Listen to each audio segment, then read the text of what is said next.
Hey everybody, welcome back to the channel. My name is Amavi. People call me Abby, people call me Venny. Whatever you want to call me is okay. If it's disrespectful, I probably just won't answer. So I filmed this video before, but then I had to refilm it because my mic died and I didn't notice. And I basically filmed the whole entire video plus other footage of my upcoming video. And I just didn't notice that the camera, that it died.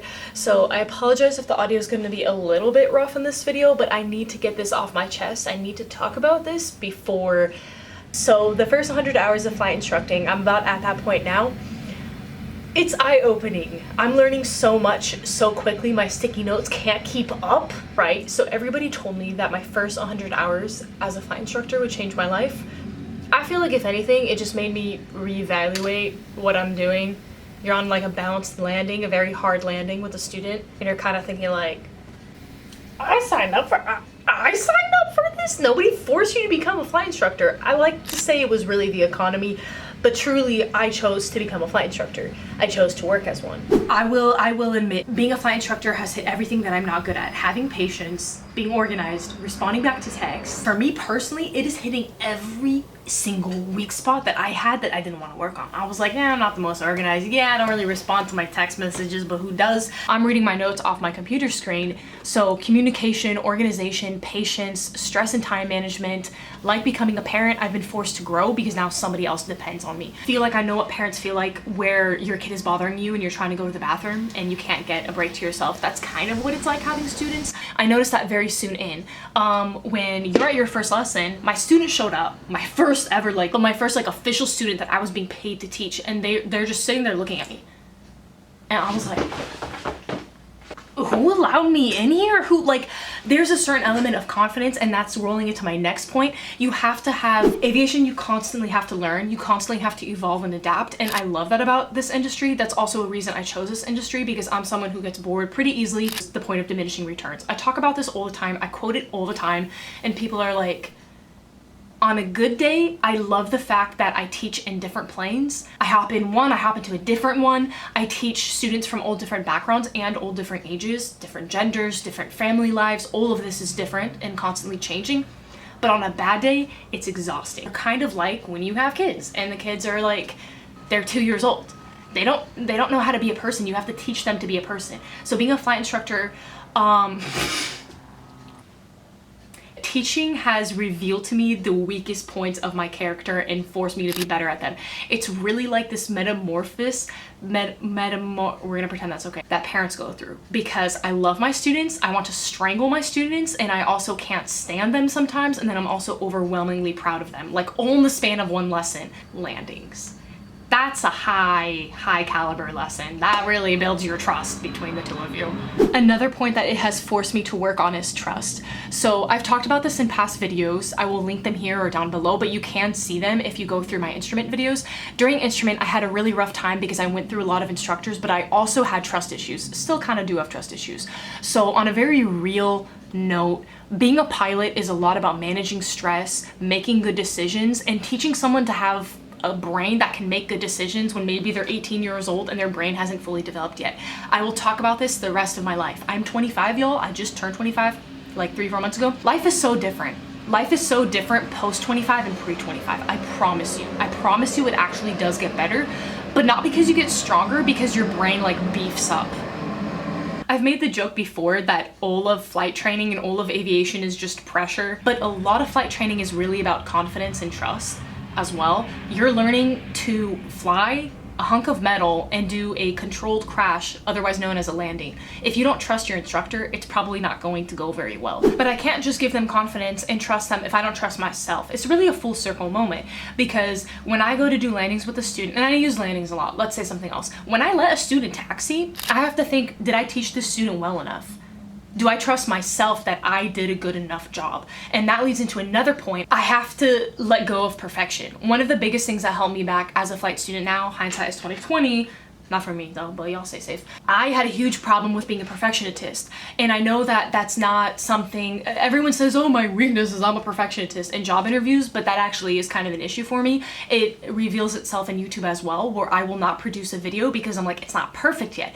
But you have to realize that the bane of being an artist is that sometimes your idea in your mind does not fit your reality, but you have to allow the art to be what it is, and you have to just let it out into the world anyways. I think this translates to life so much. Let your kids grow into the person they're supposed to become. Let your video be what it is instead of what you imagined in your head. Let your students do things even though they're not perfect yet, because making mistakes is how we learn. I'm not saying like obviously there's like accidents and then there's incidents, right? So there's a difference there. But I'm just saying every time I let a student solo or land or take off by themselves or taxi, I have to trust myself. I have to have confidence in myself. And I also, thirdly, have to let go of the perfectionism that they're not going to be perfect, because they're learning. They're a baby pilot. Everybody learns somewhere. Being a CFI really has hit all my points, not just time management, communication, decision-making, confidence, trust, interpersonal skills. It is so many transferable skills for me because it's also public speaking. It's also arranging your schedule, right? You have to communicate very well because every student is different. Every situation is different, and you have to think and adapt on your feet very often because, you know, it'll rain and the weather will get bad, and then you're not doing that lesson on stalls that you thought you were going to do, and then you have to rearrange the lesson. You have to work with your students. Sometimes they come in really tired. Sometimes they come in really discouraged. You have to constantly adapt and evolve on your feet. No student is the same. No day is the same, ever. I do miss a more physical blue-collar job. I mean, whatever like those classifications mean, but I do miss it because I miss working really hard with my body and just having no thoughts in my head at the end of the day. Like I keep mentioning, this job, being a flight instructor, forced me to work on the stuff that I was like, really good at that, but I'm not gonna like work on it now, maybe later. And now it's like, you're not good at communicating and articulating thoughts, well, you better get good at it because this student's about to take the controls from you. And if they don't fully understand what you just described about a steep turn, y'all are gonna be dive bombing towards the ground. Like this, like the first like 2 to 3 weeks, I was learning so rapidly. I felt like I was a child again, which usually means you're on the path that's correct in life when you revert back to your childhood self. Full circle moment, I thought people would question me more. So I was thinking, oh, they're gonna, you know, question my authority or question why I'm saying that. But the only person that was questioning myself and really doubting myself was me.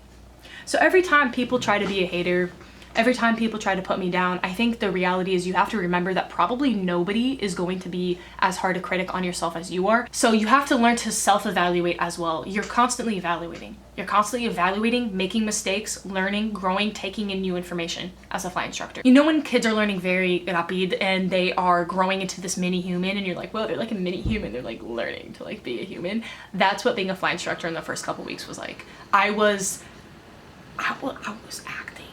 I didn't really know what I was doing sometimes because it was my first time being a flight instructor. So I had done it unofficially through YouTube and with my friends and with my family, but this was like you were being paid to teach someone to fly. So I was there like I didn't know what I was doing. And that's where the confidence came in. I had a couple bouts. I had some bad days. I had some bad days when I was doing initiation training for the Part 141 school that I teach with, where I was like, I was rusty. I didn't fly very much in Oregon. There's so much I could talk about with this.